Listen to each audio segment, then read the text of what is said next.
Tom Clark's 6M podcast is a Boink Studios production. And now, on with the show.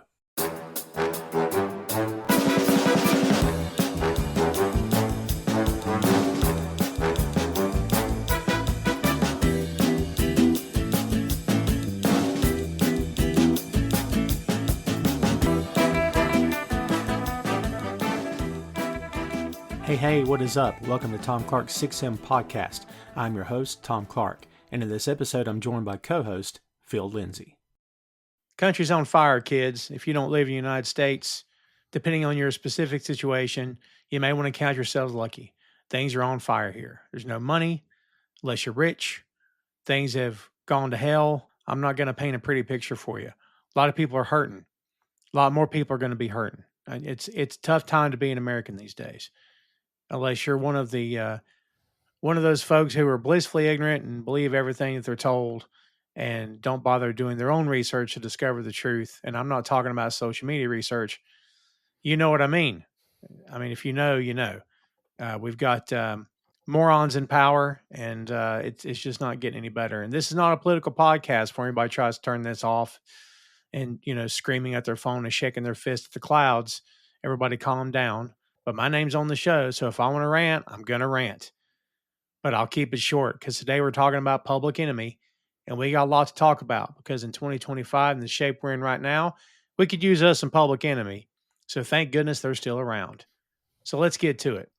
Public Enemy, formed in 1985 in Roosevelt, New York, by Chuck D and Flavor Flav, is one of hip-hop's most influential groups, boy I'll say, known for politically charged lyrics tackling racism, social justice, and the media. Their early albums, including Yo, Bum Rush the Show from 1987 and It Takes a Nation of Millions to Hold Us Back in 1988, earned critical acclaim, while Fear of a Black Planet in 1990 and Apocalypse 91, The Enemy Strikes Back, further cemented their legacy. Over the years, they received multiple Grammy and American Music Award nominations, including recognition for Fight the Power, Fear of a Black Planet, and their groundbreaking collaboration with Anthrax on Bring the Noise. In 2013, Public Enemy was inducted into the Rock and Roll Hall of Fame, honoring their lasting impact on music and culture. And as we said before, kids, they're still going, and I'm glad to see it. And that is your lowdown on Public Enemy. So, Phil, we've mentioned this act in passing here on the show, but never really talked about them at length, I don't think. And I sent you a clip of them appearing on Kimmel. I got to tell you, man, I think they sound great. It looks like they haven't missed a step. What are you thinking about Public Enemy these days? Yeah, I thought that they sounded great on Kimmel. Very relevant time for them to be on Kimmel, given what just happened with Kimmel, the Jimmy Kimmel show. But I thought that they sounded great. I've never seen Chuck D in any appearance seem like he was off his game. Never. He always has it together. It's very good to see Flavor Flav in better health. I know his health was not great at one point. He looks a lot better. He has such a great presence in pop culture now, and it's not based around negativity. I mean, this guy was like a part of the Olympics. Right? He was walking around as part of the Olympics as an ambassador for this country. And when you consider this guy's background, you consider his history and a lot of the controversy around him. I hate to say it this way, but I'm glad he's still with us, and I'm glad that he's still like such a enduring pop culture icon. Yeah, the discus throw of all things. Yeah, he's like. I mean, I've seen him in so many places that I did not expect to see him singing the national anthem at ball games. That's good.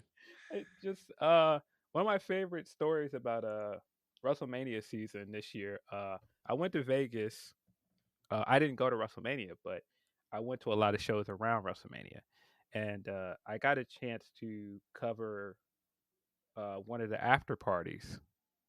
So I did the red carpet for it, and I got to interview Rob Gronkowski for that, and a few of the wrestlers, and then we got to go in, and Flow Rider was performing. I could not have been more surprised though at one point, Flavor Flav comes on stage and performs 911's a joke. And I was just looking around like, what is he doing here? Like, what a great surprise. But I had never seen him perform live, and it was I don't know, it was such a surreal experience. Like Oh, I bet. in 2025, like seeing this guy perform and still being everything you'd expect, still just as energetic and still as charismatic. Uh, it was awesome. I mean, you know what? I'm with you because, man, back in the day, I also didn't know how long this guy was going to make it because, like, you see that there's some great documentaries out there, Phil. If you caught him, Welcome to the Terror Dome's a really nice documentary. There's not, it's all in their own words, a lot of backstage footage, and them on tour. It's really good. But like, there's clips of Flav in that, and I'm like, man, there was moments where it's like, is he taking this seriously? He's missing his mark. What's going on? But like, man, he really has come full circle, dude. I mean, he really has. Yeah, it's great to see him still out and about and performing. It's great to see that his friendship with Chuck has endured a lot, Yeah. because we've heard multiple times there was that story at one point that they were attempting to kick him out of the group. And so yeah, Yeah. it's great that they are still around and they're still performing together. I don't think anybody had any doubts with Chuck D because um he's always been so prepared and he's always been so put together, well spoken. There's always been a dignity to him. There's a dignity that he brings to hip hop music and his craft. It never felt like it was phoned in. And so I don't think we ever had any doubts that as long as Chuck D was healthy and able bodied, that he'd be exactly what you think he is. He has the gravitas of a Baptist minister. He has that cadence, that Yes. voice. You know what I mean? The way he can just hold court, the way he commands the stage, like, and he's one of those guys who, he doesn't have a growl like X had, and he doesn't have that maybe that swagger that Jay had, but he's got a presence that, like, when you hear Chuck D's voice, he's one of the few rappers that I believe, and there's a handful, like, Biggie, Pac, X, Snoop, I'm sure. But man, Chuck D's up there with like one of the most instantly recognizable voices I think of any rapper I've ever heard. Yeah. It's indistinguishable. Yeah, Like uh you know his voice immediately. One of the greatest voices in the history of the genre. yeah. I don't think that's an exaggeration at all. No, um, just like you said, the way that he can command a room, uh, the way that he can add order to chaos. Like, cause mm. their sound sounds so like chaotic and noisy, and like he what when he comes on and he starts rapping, it just immediately everything falls into place. Yeah. It all feels like it's intentional. And we could spend an hour talking about the dynamic between him and Flavor Flav because it's definitely there. I mean, can you imagine, like, here's a rapper named Flavor Flav, and that's what you got. Here's an act called Public Enemy, and it's just Chuck and the soldiers on stage, and that's what you got. Like, Yeah. I'm sure there would have been levels of success because both guys were driven to make this happen.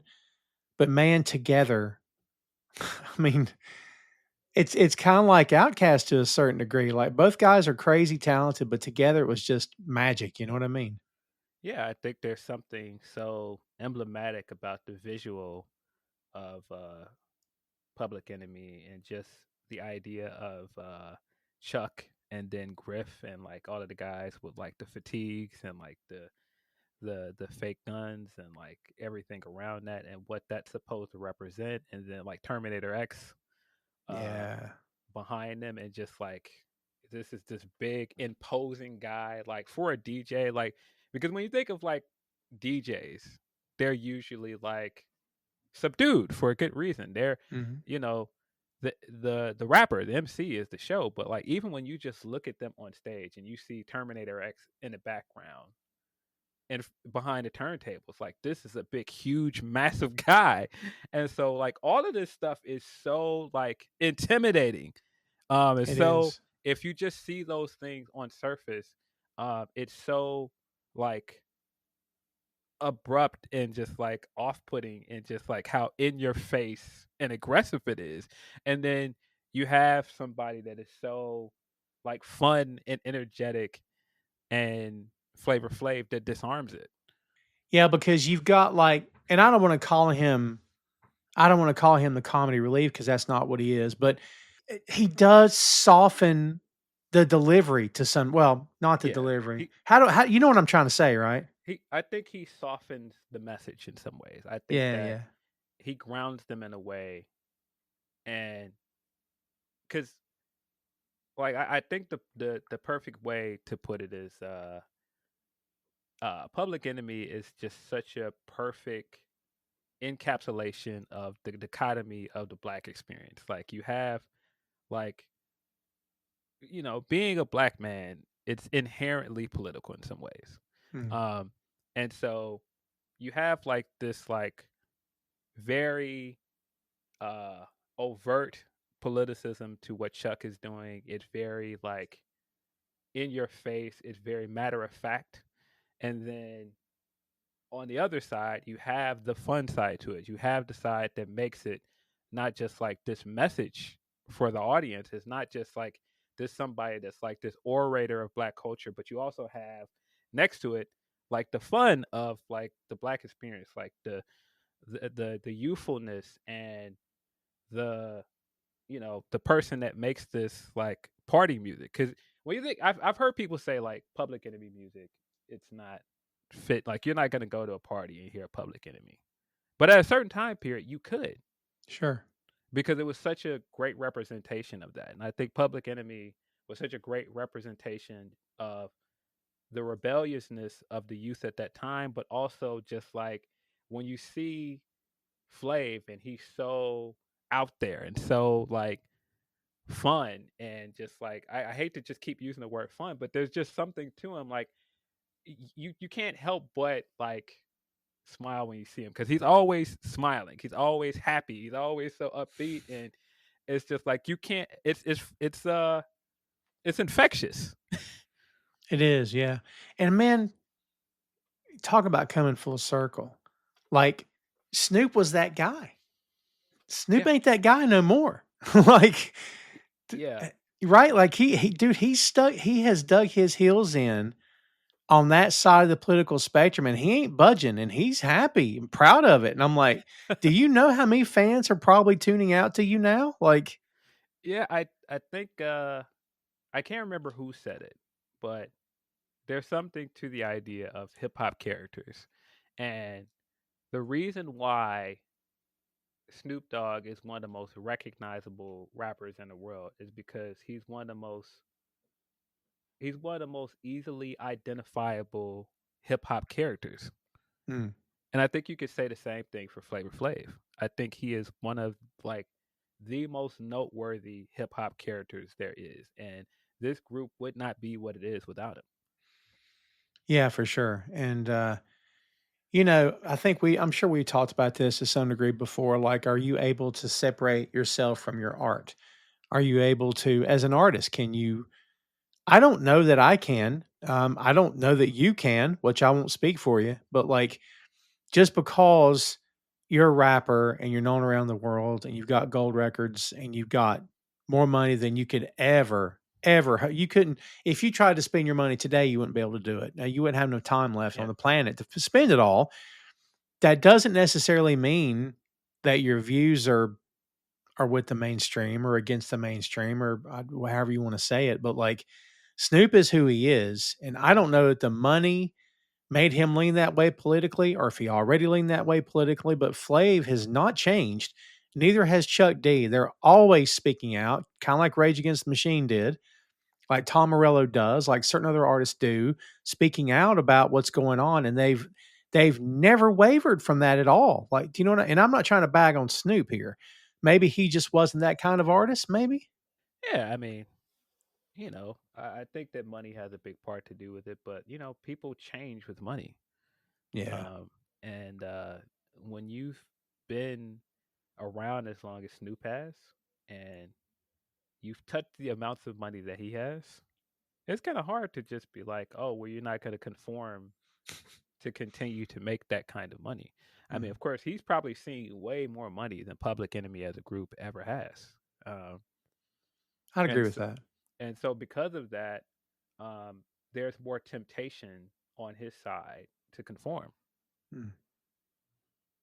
And I mean, That's Flav is who he is, but I think that that's what makes Public Enemy special.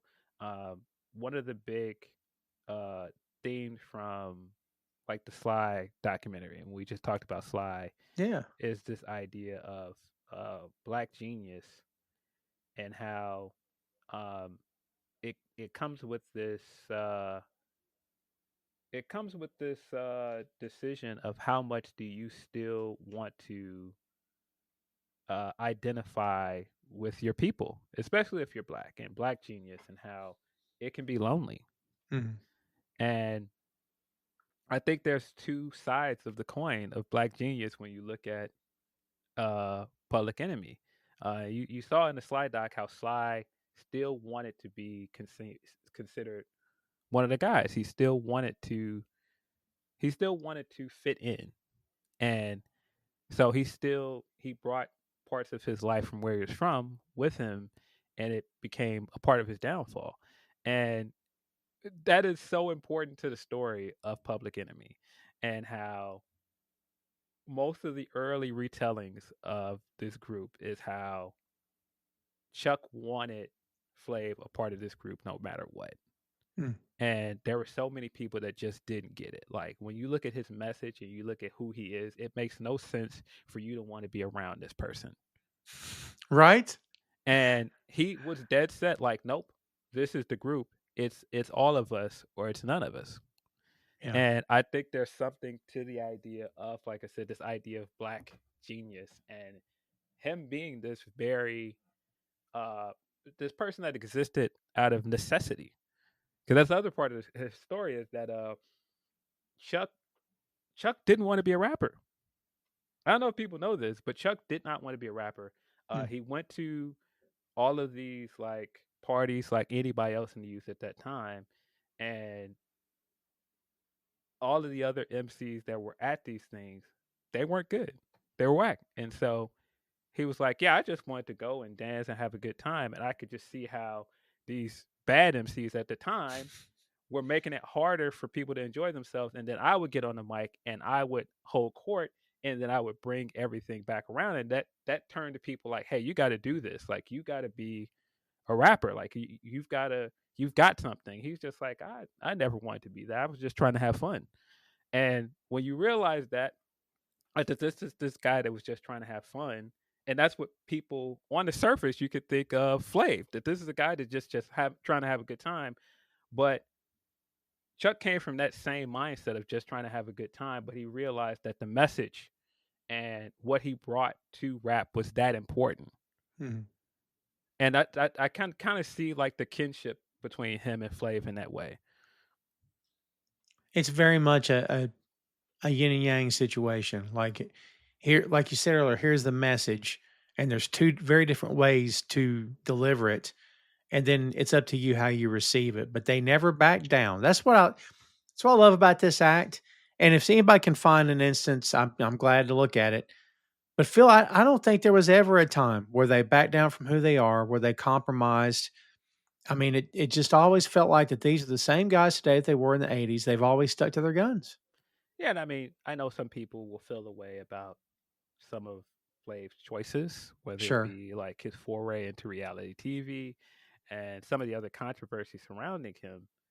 Um, Again, it's just hard when you're this big, larger than life character, and that became so marketable, and there's so much money being thrown at you to do things. And I'm sure Flav did make a lot of money. He wasn't the star of this act. He's a hype man, and I'm sure he Mm. ran through a lot of money. I'm sure he burned through a lot of money. But yeah, it's hard when you need the money and you're an entertaining personality. Of course, people are going to want to see you on TV. And I know some people felt like things like Flavor of Love and other things he did were at odds with what Public Enemy represented. They mentioned that doc that we were talking about earlier. I heard the Beatles and the Stones mentioned more times than I would have maybe thought I was Hmm. going to hear. Like I've said this before. I know GNR is back together now, but man, in that length of time where Slash was fired. By the way, yeah, you fired Slash. Okay, okay. Well, uh, you know, at one point, Phil GNR may have been mentioned in the same breath as Zeppelin. Perhaps I don't know if they will be now. There was a long stretch of time where they weren't together in the actual band, and like you hear Chuck talking about, he mentioned the Stones and, DMC in that doc is talking about, we were the Beatles in Run DMC, but they were the Rolling Stones. These guys seem very aware of what we're doing is important. We are icons at this point. We are handling our image, our music, our stage presence, the way we talk, the way we sound, the way our album covers are, like, dude, they're very aware of their place in all of this in a way that I don't think Axel was aware of how important his band was to a lot of people. I know it's a weird comparison, but like, I love that these guys are very hyper aware of who they are in the history of this business, man. Yeah. Uh, yeah. I think the mission statement and the message was so important to who they are. Yeah. And when you compare them to so many other hip hop groups, whether it be Run DMC or Beastie Boys or like Wu Tang, they carried themselves so differently. They didn't just carry themselves as just a rap group or a musical act. They carried themselves as a movement. Everything that they did had an intention. Yeah. Like I mean, like having Terminator X as their as their DJ, having Griff that handled all of like the political and the research behind the stuff that Chuck was saying. That's those are not things that you would usually hear from a music act, especially a rap group at that time in the early '80s. Well, late '80s, early '90s. Those aren't things that you usually think is synonymous with a rap group. You see that in so many other things like grassroots movements, like activism. Yeah. Because, and Professor Griff, as we've mentioned here, he was very much inspired by, the Nation of Islam, Louis Farrakhan, Hmm. and he had the SW1 team wearing fatigues, like you said before. You know, as a young man, I saw this act on stage and I thought, this is one of the coolest things I've ever seen. Yeah, My first inclination was not to think, oh crap, they look like they might kick the crap out of me if I get in their way.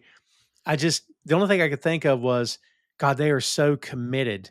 Like, dude, they would stand perfectly still until it yeah, was their time to move. And it was awesome. yeah. Imposing, Yes. imposing in a great way, and they were so instrumental into uh, helping rap mature. I think rap went Mm, from some of this thing in its infantry as like this genre that wasn't really taken seriously. It's like, music with like rhyme schemes and like nursery rhymes and all this other stuff and like yeah. party music. Yeah. And they, I felt, were one of the first groups that made rap into something that could be taken seriously, something that was rebellious, and something that was evocative in the same way that like punk rock was at one time. Mhm. Do you buy that Stones and Beatles comparison between them and Run DMC? I can see it because when you think of like uh the founding of both of these groups and like the trajectory of those groups, absolutely.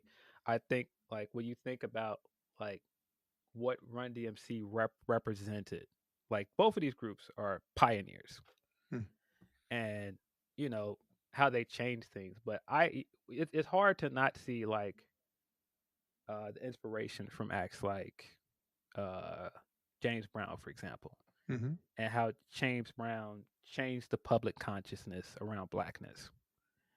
and how he uplifted, and then also because James Brown is very problematic in some ways. When you like know about like his upbringing and you know about like his run-ins with the law and all these other things, um, very problematic figure in some ways. But his music wasn't just meant to entertain.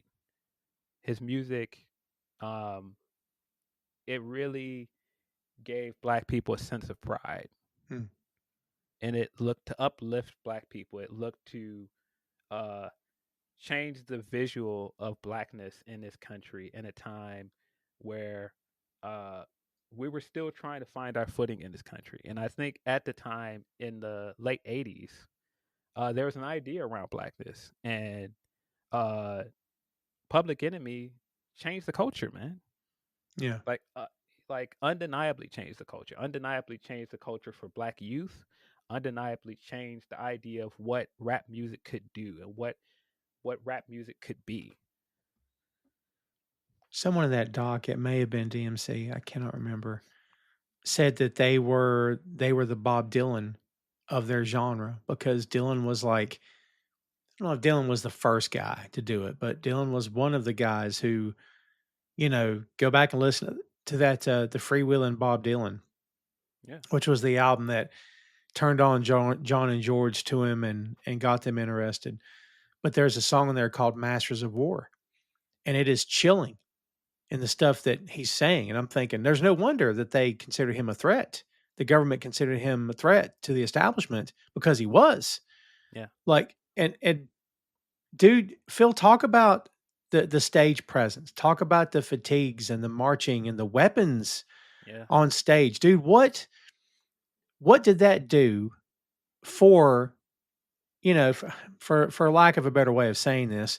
What did that do for the culture in terms of bringing things to the forefront and making people uncomfortable when maybe they should have been made to feel uncomfortable in the first place?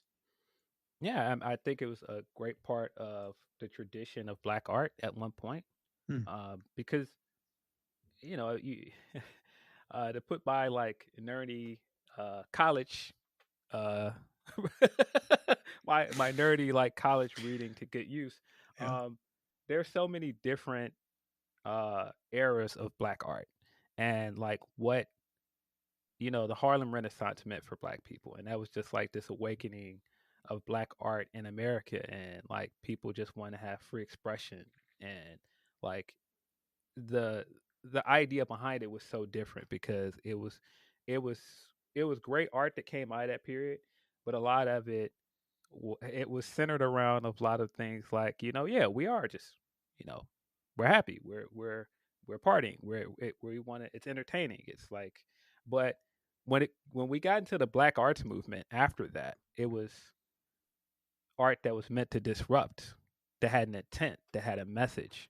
Right. And I think a lot of that has to say with what happened after that into the late '80s with something like Public Enemy, because it was the same thing where you had so many great things that came out of rap, like the Sugar Hill Gang and all of these other like entertaining things that were just that reminds you of just like going to like parties and like going to all of these places where it just had be like DJs and like music playing and ciphers. But Public Enemy changed that. They changed it to this isn't just like you know nursery rhymes and stuff. This is rhymes and stuff with a message, and I think that's what makes the Dylan comparison so apt, because Bob Dylan in the same way changed rock music because he came with lyricism. He came with a message, Yeah. and Chuck came with the same thing. And of course, there are other like very important lyricists that changed the art form, like Rakim and other names. But I think Chuck is one of the first guys that really changed what rap could be and like what lyrics could invoke. I think it's very telling to this day that "Fight the Power" is still such a important song to American consciousness. When you think of like standing up to the man, when you think of activism, that's one of the first songs that comes up in any genre. The words "fight the power" have become part of the culture, pop culture as well. Like, Yeah, not just power to the people, but fight the power, man. yeah, Yeah. I mean, I said it. Well, I posted that clip of their appearance on the Kimmel Show, and the only thing I said on the post was "fight the power." That was it. Boink Studios YouTube is the home of Tom Clark's 6M podcast. Tom Clark's main event, Bear Mode, a podcast review of The Bear, and Two Nations Under Ted, a Ted Lasso podcast. Subscribe to the channel for archives that date back to 2014, with new content being uploaded every week. And check out boinkstudios.com for links to every podcast platform, social media, special announcements, and a lot more. Bookmark the site today. And dude, their songs are so memorable and so yeah. their lyrics. I've got so many of their songs in my head that you just can't forget his cadence. And you know, if you try to rap along with him out loud, you're like, yeah, I can't. I can't. It's Chuck D, man. Like, I want to enjoy the song, but good God, I can't. Yeah, he's awesome. Yeah, he just had this way of standing in the middle of like all of this chaos and centering it, like forcing you to listen to him. Yeah, And there's something like so symbolic about that at that time in America, forcing not just black people, but forcing the entire country, forcing the entire world to listen to our story, listen to like our plight, our history right. at a time when it wasn't always readily available. Like it's not like our history was always taught in schools. Like even what I just said about like the Harlem Renaissance and the Black Arts Movement and so many things I learned in college, we didn't learn that stuff growing up in school. It wasn't taught in school. No. But you had somebody like Chuck D rapping early on, even before I was in school and learning how to read and everything. He was already out there rapping and using names like Malcolm X and getting people to think about things and changing people's awareness. Yeah. So, fight the power. By the way, how important was that? Because it's been called the anthem to do the right thing, which is what Spike Lee wanted. He wanted a Mhm. song that would represent the movie, represent everything he's trying to say. I mean, how important was that tune for the movie? It's like it's impossible to not think about that movie without thinking about that song. It's Right.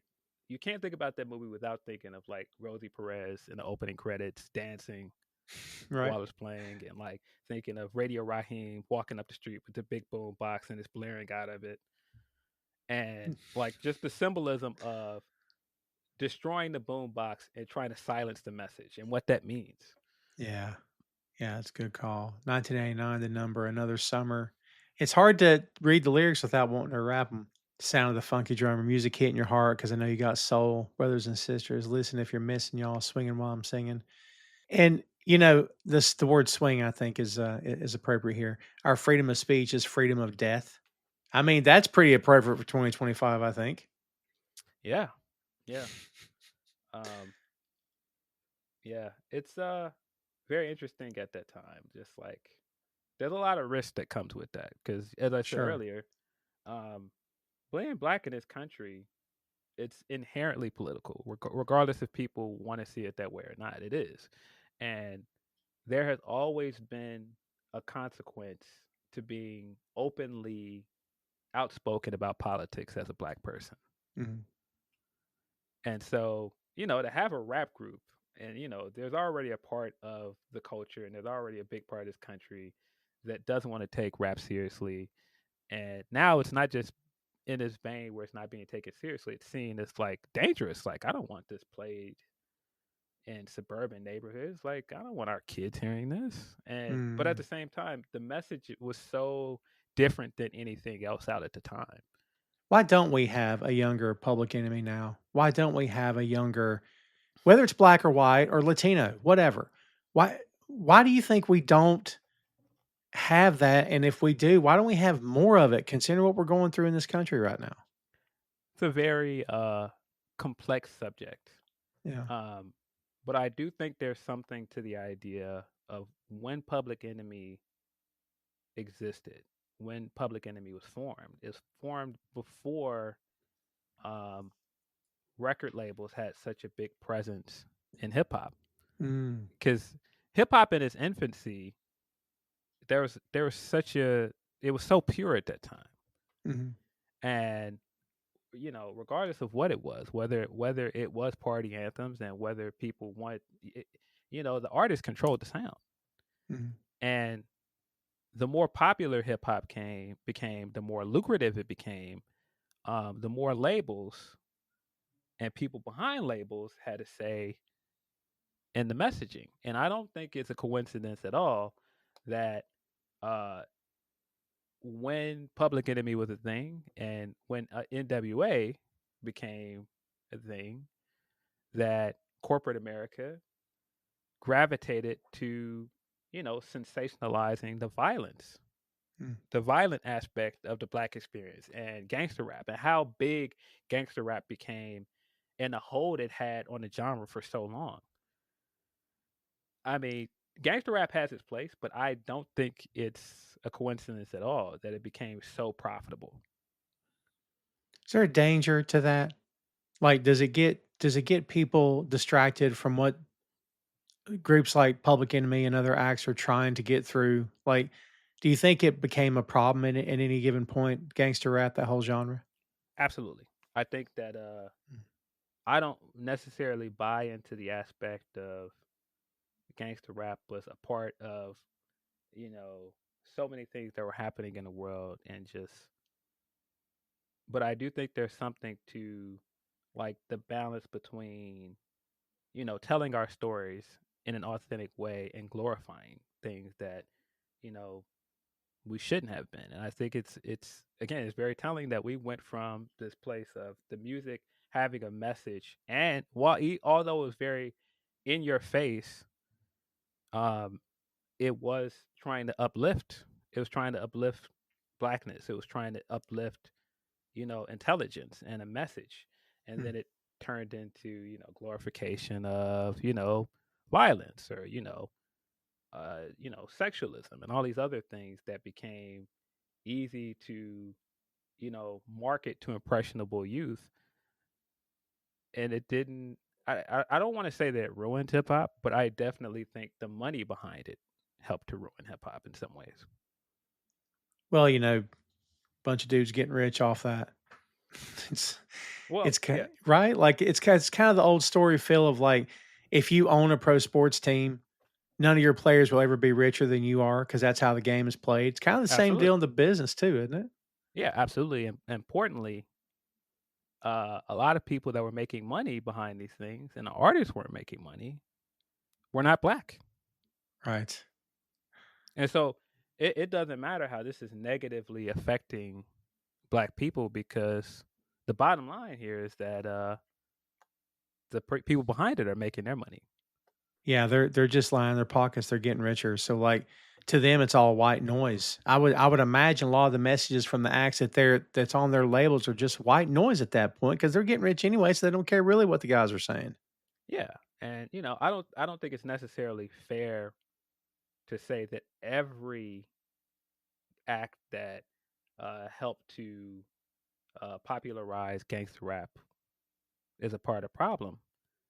But I think there's a big difference between the intent of, like, telling stories, and, like, when you realize something like what Boys in the Hood represented as a movie, or what Menace to Society represented as a movie.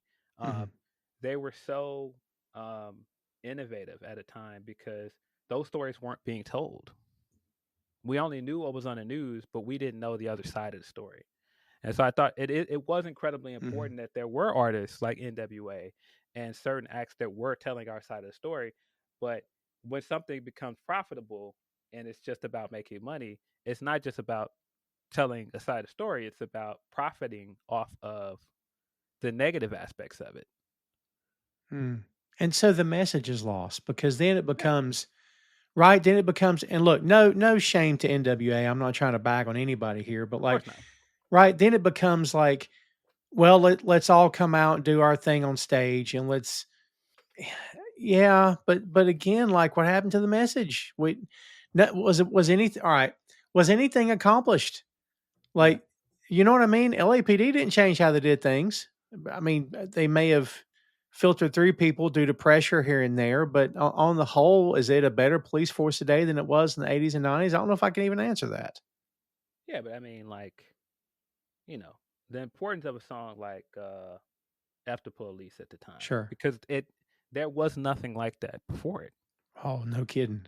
And so, yeah, on the surface, it's like it looks disrespectful, but again, this is a side of a story that the American consciousness was not aware of. You were It had to aware be of it, told. Yeah. yeah. You're aware of it if that was your everyday life, and you lived in those neighborhoods, and you experienced uh, police brutality and harassment. But there are a lot of the people in this country that did not live in that world, that didn't know of it, and so I do think that it was important. But after that, like it's hard to reconcile certain things. Like even when you consider Ice Cube's career, and you can consider like some of the similarities between Ice Cube and Public Enemy, how Mm. his message was so important to his music, his lyricism was so important to his music, and a lot of things that he stood for um, were very important. Um, to some artists that came after them, it wasn't as much so. It was these guys are making a lot of money doing this. So, hey, I'm going to play a character to sell music even though it's Mm. not real. And that's why I can't say it's everybody's fault that was like such a big part of gangster rap's hold on music, but at some point it became less and less about authenticity and about making money. Sure. Yeah. But that always happens in music. I mean, that's happened in almost every genre. It happened in rock music, Oh, yeah, for sure. and it's going to continue to happen in any other form of music afterwards because that's how capitalism works. Like once something is profitable, and some of these suits get their hands on it, it changes. How do you think Public Enemy has avoided that? And Phil, maybe some would argue that they didn't. Maybe some people say they did sell it. I don't know. I've never felt that they have. That's my opinion. But like, do you agree with that? Or do you think there has been a level of the message for them has changed today what it was versus then? Because I personally don't see a lot of change. Um, I I think the big difference between Public Enemy and a lot of other rappers and a lot of other rap groups is having a constant of Chuck D and his foray into hip hop being the fact that his message and what he represented was a necessity. Yeah. And I think that every rap group doesn't have that. If the first inkling is to make money, then you're not going to have the integrity or the convictions that Chuck had and that he brought to this group. The message is still there, in other words. Yeah, I mean, you could say the same thing for Tribe, for example. Yeah. Like Tribe Called Quest had the constant of Q-Tip and his commitment to what he wanted this group to represent, the music he wanted to make, and the sound that he wanted. Yeah. The one constant. Yeah, for sure. And like things around this act have changed through the years. Terminator X retired. You know, What? do you know some of the story behind his retirement, by the way? Yeah, he retired, and people would never guess what this guy went on to do after he left the group. He went on to have an ostrich farm. Yeah. Yeah, right? Emus. Yeah, yeah. Freaking He crazy. had In never North guessed Carolina, by the way. in North Carolina, and like I said, this is this big, huge, massive black man, and that's what he went on to do, have an ostrich farm. I gotta go see if I can find him and shake his hands. Hey man, can I tour your farm? That'd be pretty sweet. I don't know how far Vance County is from me, but yeah, he's been called an ostrich farmer. There's not a whole lot. Supposedly in 2024, he came back to touring by himself, and it was reported to have coincided with the same time of the separation from his wife, who he had married later in life, and supposedly they're still going through litigation in this state. So yeah, hey man, good luck to him. I hope that no matter what he's doing, I hope it works out. Jeez. But yeah, like the dynamic of Chuck and Flavor has never changed. right? Again, guys move around them, but like without Terminator X and Professor Griff, it's not the same act. Without the SW1 crew on stage doing their thing, as we said before, Griff is, maybe people are rubbed the wrong way by him because he's very blunt, Yes. which I actually kind of really like that. He doesn't Yeah. back down, which I kind of love that as well. Some of the stuff he said, not awesome, Yeah. but I Um, don't know. What's your take on him, man, overall? Problematic in some ways, Sure. controversial. Yeah. I think he was important to the development of the group and the development of, their political views. But at the same time, there's so much misinformation in the world, and I think he got caught up in some of the misinformation. Mm, Um, and it's unfortunate because I think that some of the negative aspects of his influence on the group have become too much of a talking point other than like what he did actually bring to the group and the balancing act that he had to play as someone that played a big part in the political side of their music, but also had the unenviable task of keeping somebody like Flavor Flav uh, on his P's and Q's at a time where he represented a lot of things that they weren't trying to represent in their music. Like mm, when you think about like what Public Enemy is and like they're trying to steer away from like these ills of the black experience. And at one point in his life, Flav was doing all of these things. He was doing drugs. He was committing crimes and all these other things. And yeah, Griff had a very tough task. yeah, he was bothered in that doc, man. He was very bothered by Flav's behavior at certain points. Yeah, and I mean it's understandable why because again, on the surface, it doesn't make sense that Flav Right. is here. And I think that Griff was probably looking at this like everybody else, like, hey Chuck, why is this guy here? Like I Yeah, I, yeah. I get it. I get he's a part of the act. I get he's your friend, but like this guy is he's more trouble than he's worth. And I think a lot of people saw it that way. I wasn't the story at one point that Rick Rubin wanted to sign them, but he didn't want to sign Flav. Yes, dude. Freaking what? Rick Yeah. Rubin, filled with his instincts, and that guy has some of the best instincts of any producer, I would say, maybe in the history of the business. I know it's a big statement, but what? What? Like, But but when you really think about it, yeah, I could see it as well. Like, hey, Chuck comes in here, he's got everything together. He's the sound.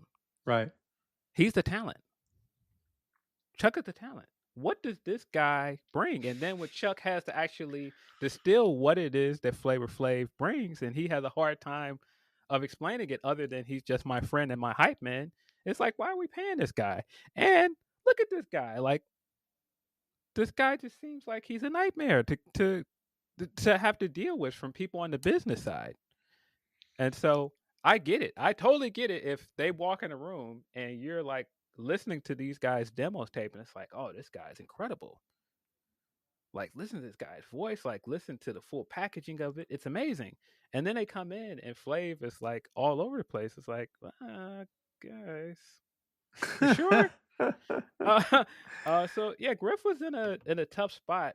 But some of the stuff, of course, like his undoing, uh, infamously was some of the stuff that he said about Jewish people, Yeah. and it's unfortunate because, like I said, that has become so much a part of the story of Public Enemy and Griff, and I think it's unfair in a lot of ways. Uh, It covers up the message originally, yeah, right? It covers it up. I think it made it easy for people to write them off when they wanted to write them off anyway. Yeah. Like I think if you wanted to make them out to be like hateful or anti-white, that gave you an easy cop out. Mm. And I think we've seen that so many times. Like when you just think about the history of like the Black Panthers and how people wanted to write them off as violent or like hateful, and when you look at the visual of Public Enemy, right? And well, everything we've described, the fatigues, the guys and the guns, and like this is a very imposing group. And if you're trying to write them off as a danger to American youth and like write their message off as, you know, a danger, Hmm. when you have somebody that is saying things that are uh, anti-Semitic, it doesn't help, and it made it easy for people to try to condemn them. Because then it becomes, oh, you want us to care about the message that you're throwing at us about, Yeah, black people being oppressed, but then you're going to go oppress and you're going to go after another, like, okay, well then we don't care anymore, which is not fair, no, but still. no, and people, were trying to make them out to be separatists and Right, all these right. other things, and trying to, you know, because they were challenging a lot of things at the time that no one was challenging. I mean, it does. I mean, like the infamous line of saying Elvis isn't a hero. Like Oh my God. at that time in the '80s, you couldn't say that. Woo. Yeah, I didn't hear it the most. Yeah, saying those things about like Elvis and John Wayne, you couldn't Man, say F those him and things. John Wayne. Yeah, you couldn't say those things at the time. So if you wanted to make them out to be not an important group to help to uplift black people, and you wanted to make them out to be just people that were hateful, it didn't help them, and that's why I understood why Griff ended up having an unceremonious exit from the group. Um, but it's just so unfortunate that it happened that way, man. Yeah.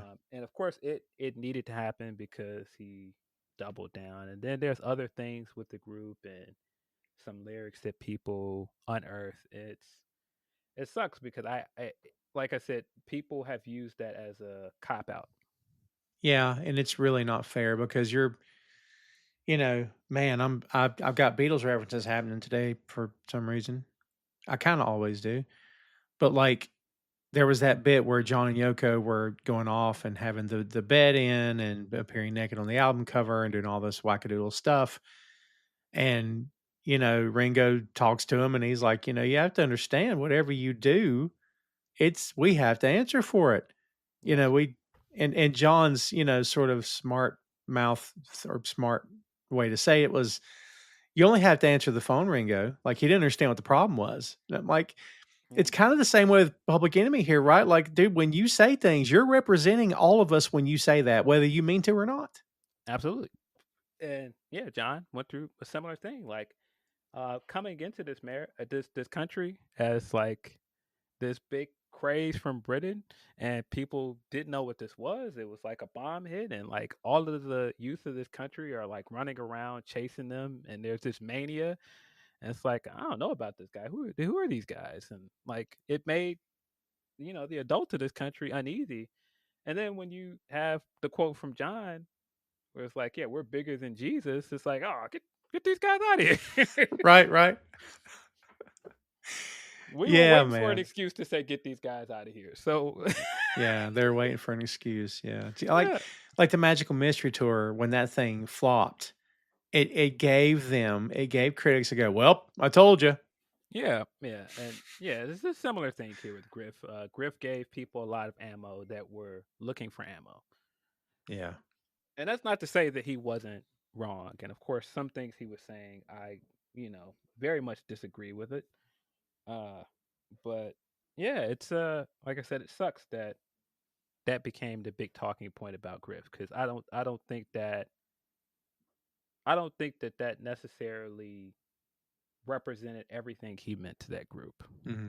Yeah, I agree with that. DJ Lord actually replaced him. I'm sorry, DJ Lord replaced Terminator X after X retired, and he eventually had his own spot in the show. Sister Soldier, who I cannot believe that I didn't realize she was. Where did I miss Sister Soldier with Public Enemy? Was that a weird time or moment? Because I for some reason I'm blanking on that. Yeah.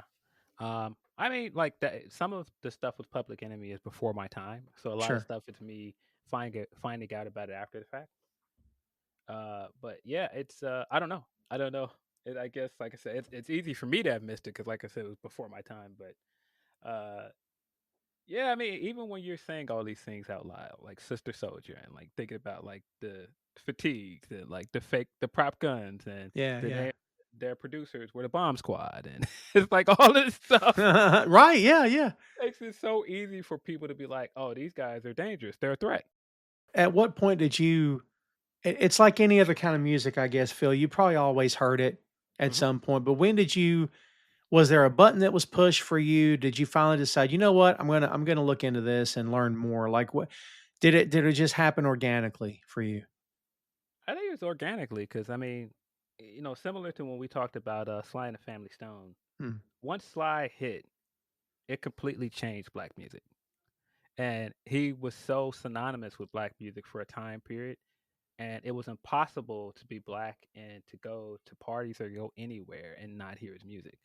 And uh, there are just certain groups from that time period in the 80s and the early 90s where I don't care when you grew up around that time period, it was impossible to not hear like Bring the Noise or Fight the Power or Can't Trust It. Like there's so many things like I can't say that I was like this fan at any point in my life where I had all of their albums, I went out and bought their albums, but um their music is just so important, man. Like it's so important to the growth of the genre, and it's so important to just the history of black music that it just was impossible to not hear it. Yeah, I mean, God, you just mentioned several songs in a row. "Can't Trust" is one of my favorites. Like, "Welcome to Terror Dome's" a great song. Man, I again not this big fan. It's not like I listen to it regularly, but like Mm. when you think of Chuck D, that's one of the first lines you immediately think of. I got trouble on my mind, refuse to "Refuse to Lose." lose. Like it's Is so your ticket. synonymous with who they are, and Yeah. like I said, I don't care who you are. You've heard that line. Even if you You don't need know the name of that song, you you've heard that line at some point in your life. you gotta finish it, man. You got us halfway there. "Here's your ticket. Hear the drummer get wicked." Dude, it highly quotable. Like I said, you're Yes. right. Like, and once you hear it, you gotta just finish it. You just gotta finish it, you know? Yeah, yeah. And there's so much of his lyrics that are like that. And I think that Yeah. again, that's why he was so important, man. And like he was so important to rap music, man, because he just completely changed the way that we talk about rap music. He completely changed the awareness of black people and just the awareness of the black experience. I mean, to bring it back full circle to the beginning where we started, like that clip on Kimmel, again, I thought they sounded fantastic. Hmm. And it did me good to see them on stage saying the things they were saying and telling Jimmy, "We got your back forever." And we know where they are politically. We know that Hmm. Chuck D worked with the guys in Rage and Be Real, and they formed the Prophets of Rage. And I think they only did the one album. It's a good album, by the way. They toured, I Hmm. think, pretty extensively there for a bit. Uh, but like when I'm watching them on stage, I'm thinking, I've missed this. But number two, in the back of my head, I'm thinking, we need more of this.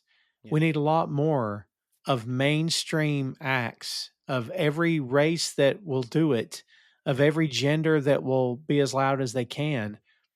Because, I'm not saying music can fix everything. We know a lot of these guys are stinking rich and have more money than we'll probably ever see. But like they've got so much influence over people, man. And like if the message is we have to do something. We can no longer we got to protect each other. We got to look out for each other. We got to call them out on their nonsense. Like I'm doing a very poor job of,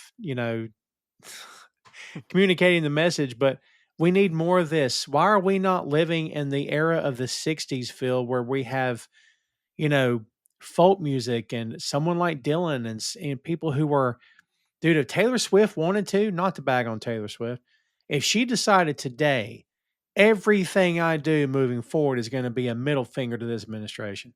You have any idea how much spotlight she would have on her moving forward? I just Yeah. don't. Are we I mean, too far gone, Phil? Are we too commercial for that to happen now? I mean, Taylor.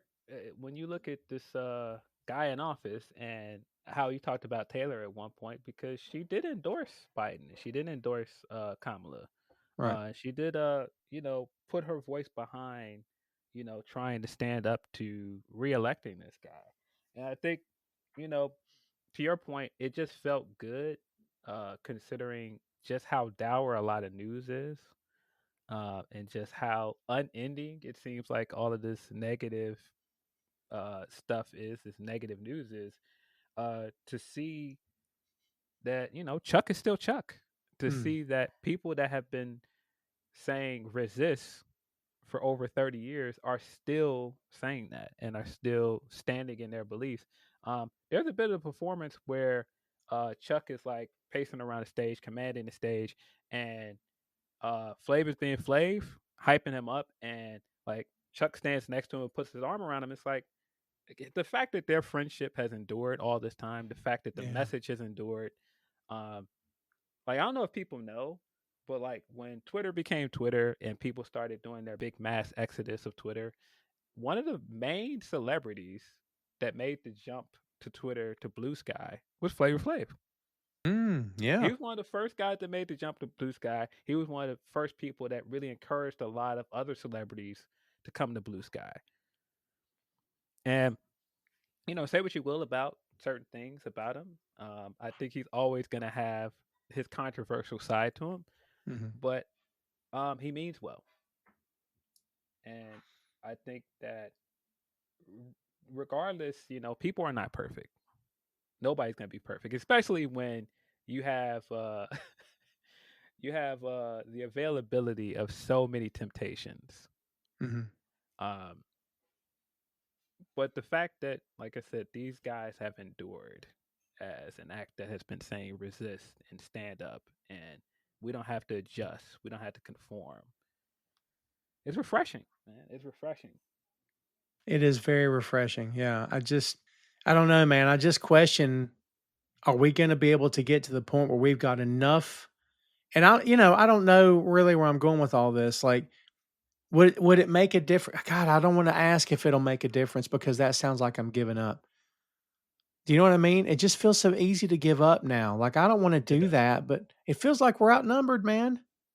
Well, I mean, just consider when Public Enemy first came out, Mhm. and they were the first of its kind at that time. To be that kind of act with that message, with that image, and the fact that they still exist in this way in 2025, and everything they've gone through in their personal lives, and just how much the world has changed, and they could still stand on stage together and say, you know, you can still stand up to this. Mhm. It says a lot, man. It's a lot. It's a lot to think about. But yeah, these guys are icons, man. Like, just when you think about like how iconic uh It Takes a Nation of Million is, like one of the greatest hip hop albums of all time, and just Oh yeah. again, even if you weren't a fan, even if you didn't grow up on them and you didn't own that album, you know what the cover looks like. Like Yeah. you could recognize the cover of it. You can recognize so many of the songs from it right away. Legendary songs, man. Like I said, the message holds up. They still sound great. I mean, there just feels like it's such a timely thing for them to still be around and for them to still be out there. I kind of feel like we need them out there, but again, I tell you, I feel like we need a lot more. Tom Clark's 6M podcast is sponsored in part by Radius Law Group. Every day, Radius helps individuals, families, small businesses, and nonprofit organizations throughout North Carolina, Florida, and Pennsylvania resolve their legal issues by providing effective legal counsel in the areas of estate planning, as well as elder law and Medicaid.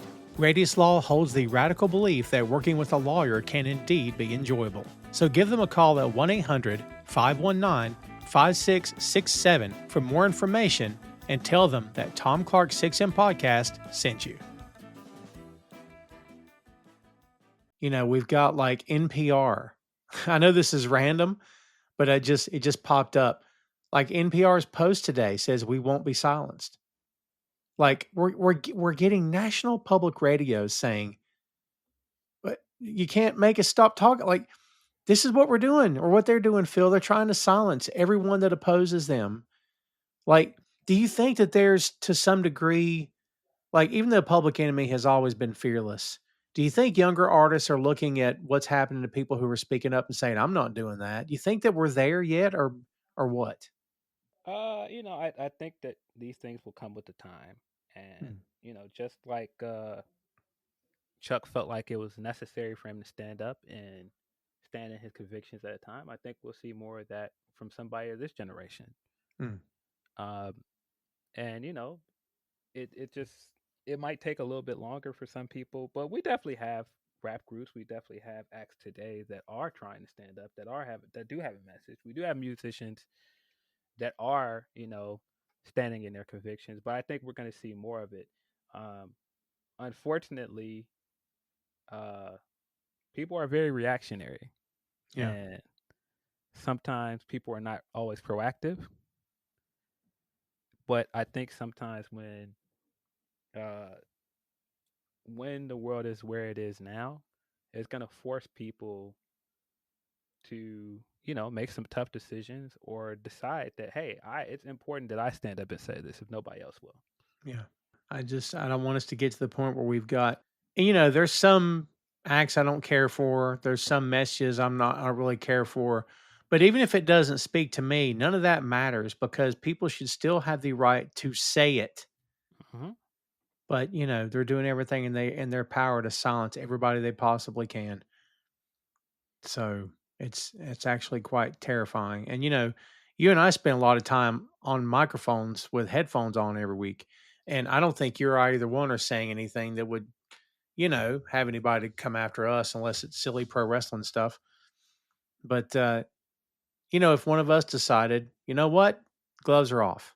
Moving forward, this is who I am. Like I question how many people would stop listening. Would more people listen? Would it move the needle at all? Would it do nothing but make you feel like, hey, I'm doing my part. It's not much, but I'm not gonna roll over and play dead. Like I don't think I'm rolling over playing dead, but and I can't speak for you here, but man, I some days I just feel like I need to make my voice heard. But then you think about what are the ramifications, man. Could someone show up at my front door? Like, how do you even know?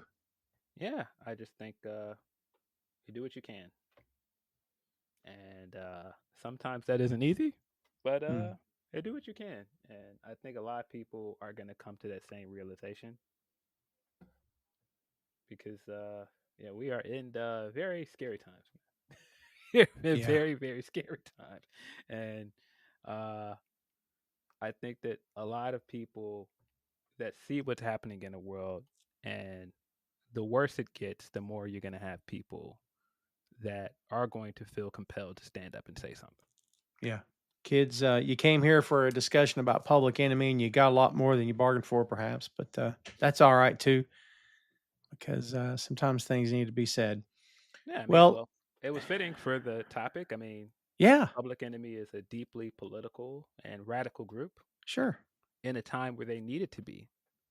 And I'm not suggesting I chose it so I could talk about other stuff. I mean, that seems like a bit of an accusation.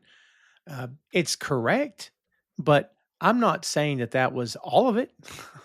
Like, I really did want to talk about this act, but Yeah. yeah, man. I just feel like I need reasons. I don't really need reasons, but I feel like there's moments when I really want to speak up and say something. So it feels weird to have a platform and not use it. I guess I don't know. Again, I can't speak for anybody else, and Yeah, but I mean, I understand people that choose the ways that they want to stand up. mm, And I've seen a lot of talk about that, and who should stand up and when it's the right way to stand up, when it's the right way to say something. But I definitely understand people that feel like they have to say something, but I also understand people that realize, you know, the world needs entertainment at the moment, and that they want to give people something that makes them feel good. mhm. Everybody's not built the same way. That's fair. Yeah.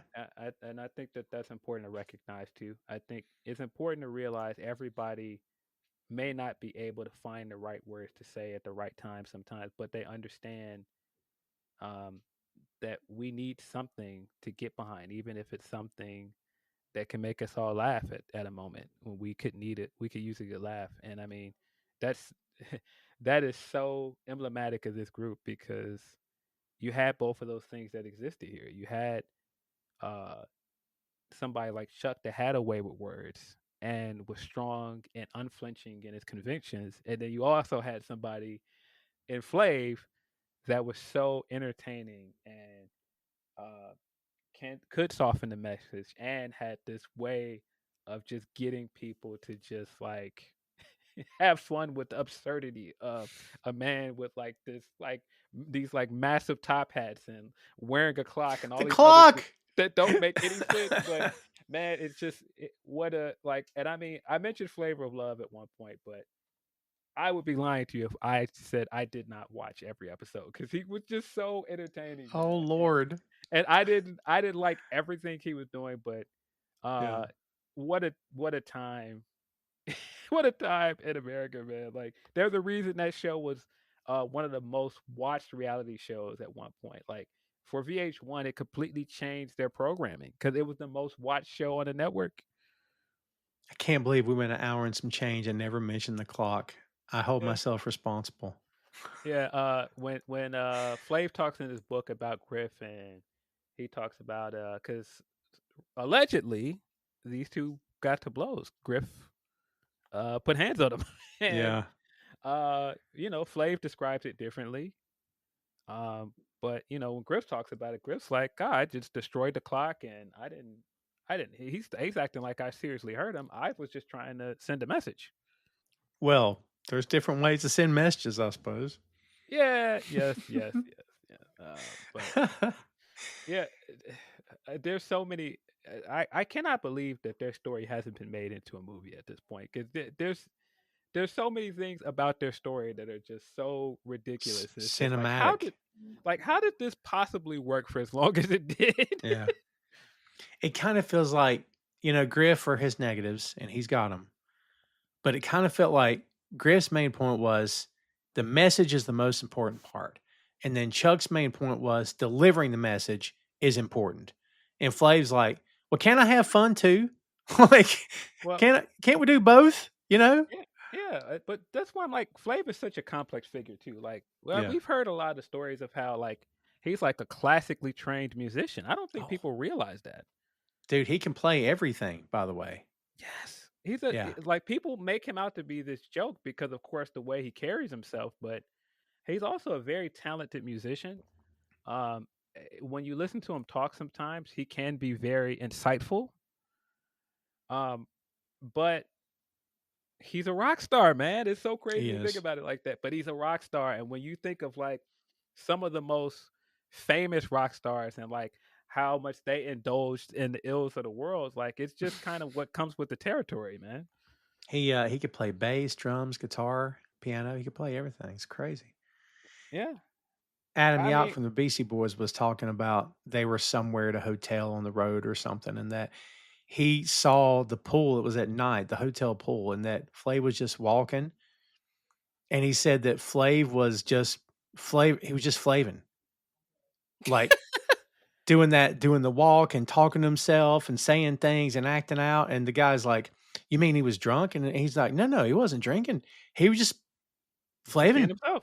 And he's like, "No one was watching. He wasn't performing for anybody. It's how he really is." Yeah, So, I man, I think that that's one of the it's one of the tragedies of who he is, and it's one of the most it's one of the most endearing things about him, man. He is yeah, just who he is, man. And I don't think any of this was ever put on. I think this is always who he was, like yeah. the good and the bad that came with it. Um, but yeah, you can make an argument that Public Enemy were like the first real rock stars of hip hop, man. Oh, I think I can. I think I can get into that. Yeah, I think I can And get I into think that. that they represented like the both sides of the coin that came with fame and being, a popular band. Mm. Like, you would have hated to hear that Chuck indulged in a lot of those things because there were so that's so that's such a contrast to who he is as a rapper and who he is as an artist.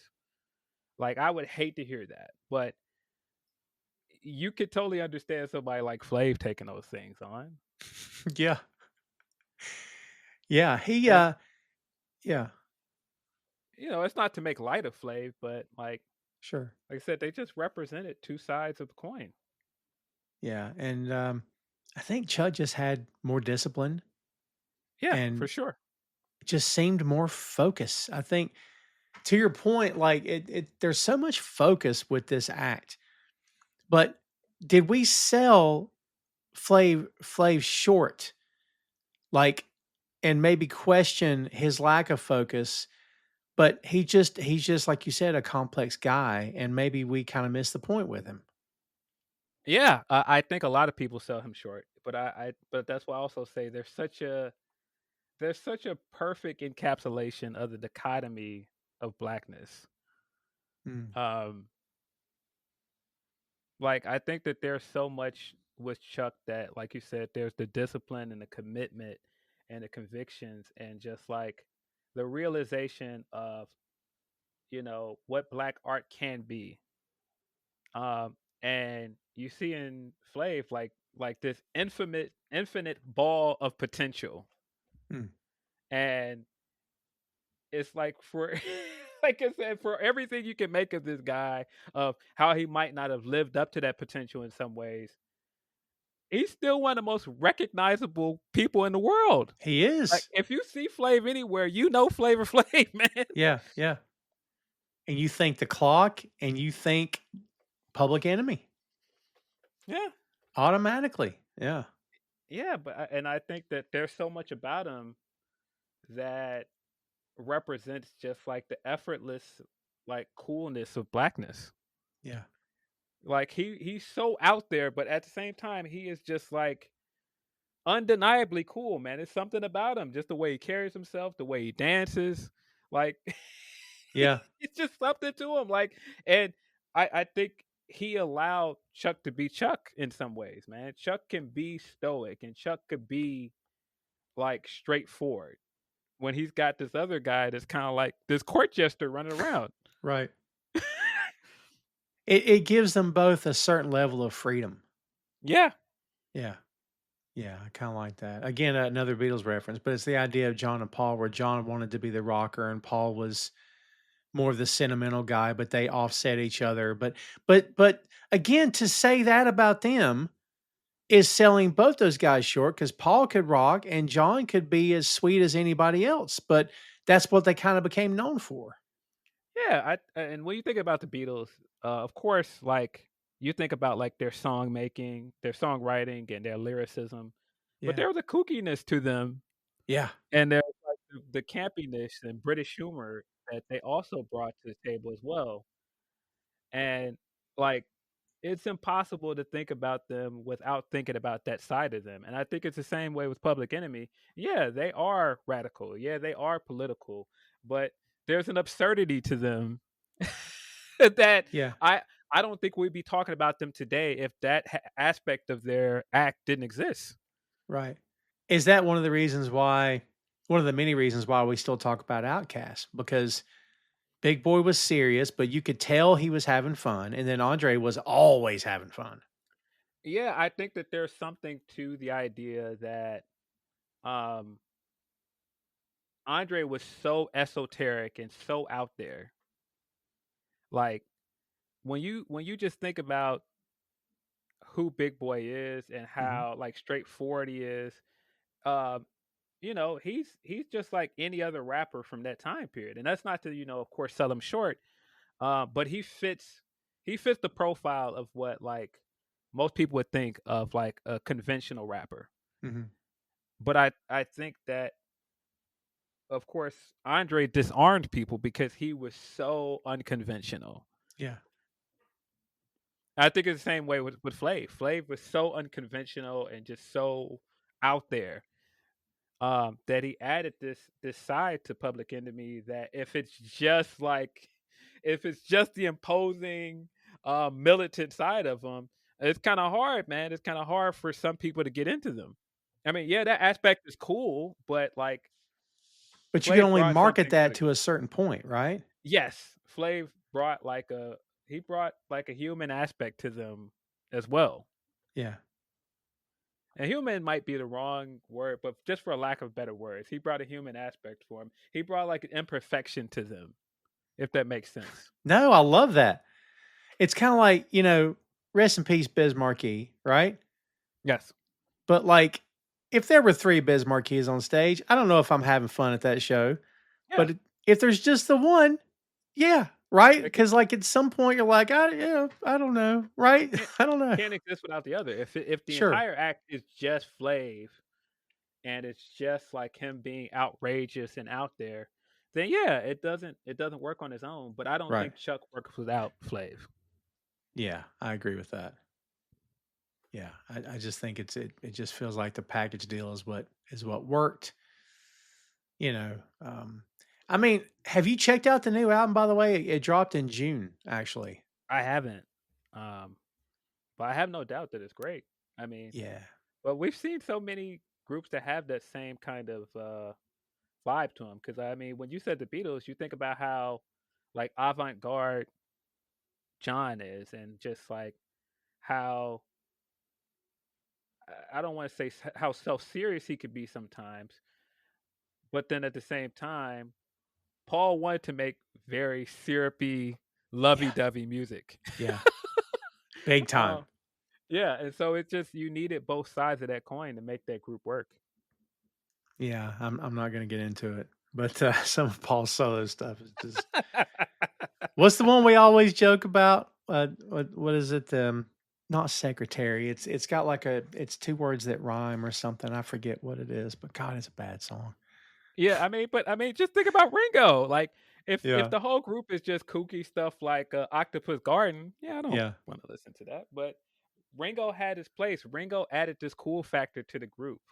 Like, some of the naming convention, like Hard Days, Nights, and all those things, wouldn't exist without him. it's And I true. think it's the same way for Public Enemy. Flav added some of the cool factor to the group.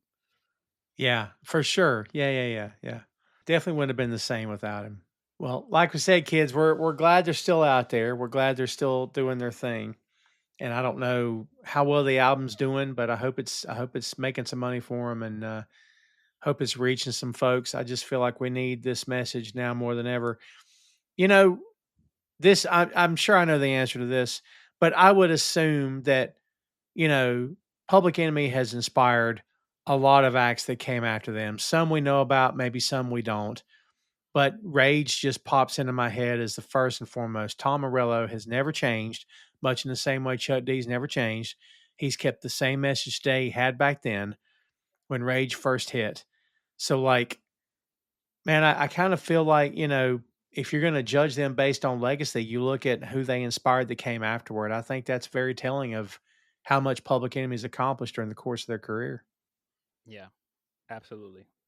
I mean, not just the artists that they've inspired, but just the amount of people that they've inspired, just the amount of lives they've touched, the fact that their music is so synonymous with activism and Mm, uh, like I mean, of course, there's so many songs that you can think of that are attached to like protest songs and activism, but man, "Fight the Power" is one of the first ones you think of.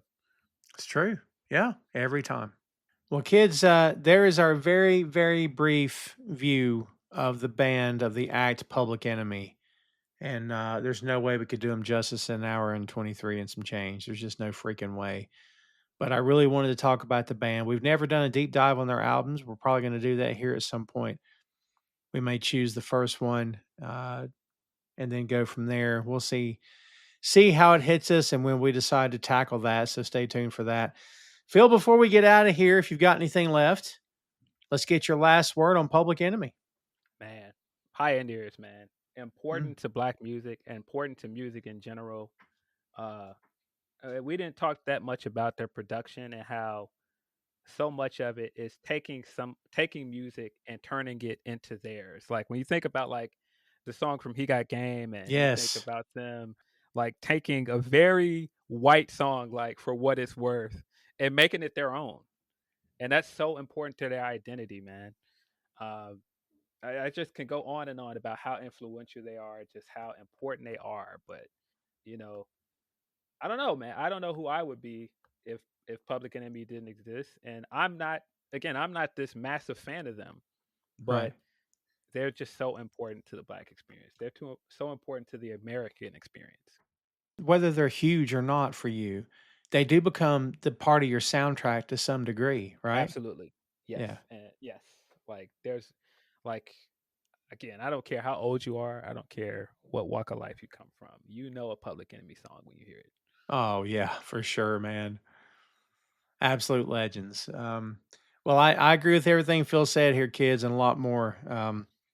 Absolute legends. I love Public Enemy. If you've not dove into their albums for a while, they hold up.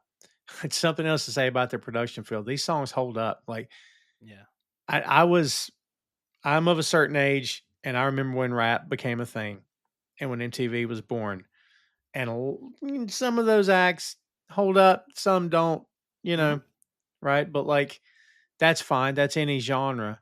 But man, Public Enemy sounds as crisp and as sharp and as important and relevant today as they ever did, which I think is, Yeah. it's the sign of an act that was doing it because they had something to say, because they had a message to get out. We've said the word message a lot here, but it's kind of really important with these guys. Yeah. Yeah. I just, man, I'd have a hard time picking any other act where everything about them has intent. Like their Mm, production feels so like noisy and chaotic and disruptive, and the message is the same way. It's so abrasive and so like um disruptive. mm, Like, and I think that that's, man, I think that's why their music still is so relevant and it's been so enduring because everything feels like it's in concert to do the same thing. yeah. Yeah. Well said. Well, kids, we'll see what the future holds for this act. Hopefully they keep going. And keep your heads up out there, everybody. If you're on the other side and you don't understand what all the complaining's about, there's nothing I can do to. I can't reach you, and I'm not going to try. Um, all the best to you. You can, yeah. I got nothing to say to you. Really, go on your merry way, and I'll leave you alone. But for the rest of us who are dealing with a lot and watching the country burn, which we never thought we'd see in our lifetime, but here we are. Hang in there, man. Keep your heads up. And you got friends here on this show if you don't have them anywhere else. So we appreciate your time. We appreciate you listening and watching as always. Thanks for following Boink Studios on the YouTube and for keeping up with the 6M podcast and all the other shows we have there on the Yeah. channel. I will say this on a closing note. One of the Yeah. things that I think is so impressive about Public Enemy is when you think of the visual and you think of the message and you think about what they represent, you would think that they would be more divisive than they actually are. But I think it says a lot that they transcended hip hop, and there are people all over the world that know this group and can relate to what they're saying. I think it's very telling that they brought so many people from so many different walks of life together. And I think that that's necessary in the world right now. I couldn't agree more. And like the Anthrax thing, if they had never done that, it would have been fine. But I Hmm. think it added to that notion that there were like-minded individuals out there who they could work with and who were talented and like the whole Aerosmith Run DMC thing, I get it. I understand. But then Yeah. when you find out that Run DMC didn't know who they were and Aerosmith had never heard of them, and that's okay too, but Steven Tyler supposedly didn't want to do it. Supposedly, they kind of had to talk him into it. But then you see Scott Ian from Anthrax, and those guys like, I'd love to work with Public Enemy, and it just feels more. God, dude, that one just feels more genuine to me than Walk This Way did. Yeah. I mean, Walk This Way is, of course, like pioneering as well. Like it's of course like influential as well. Sure, But I do think it's something to be said about like how the messaging and just like how unconventional uh Public Enemy was at the time. It's like they almost forced you to listen to them. Yeah. And Yes. again, that's what's so impressive about them. It's like they forced you to stop and listen. Yeah, which is awesome. So many different factors to make that work, but yeah. Great stuff, kids. Well, again, thanks for hanging in there with us. I told you we could keep going because it's such a legendary act, and uh, we just hope they keep trucking. And again, everybody, just do the best you can out there. I hate to keep being a broken record, but it's where we are. Welcome to America, man. So yeah, we'll see you guys real soon. Thanks for tuning in as always. Catch us on the next episode. Leave us your thoughts and comments and tell us if there's something you'd like for us to cover down the road, and we will tackle it. But in the meantime, that is Public Enemy. Hey, thanks for listening to the show. Check out our social media on Facebook, Instagram, and Threads at 6M Podcasts. We'll see you next time.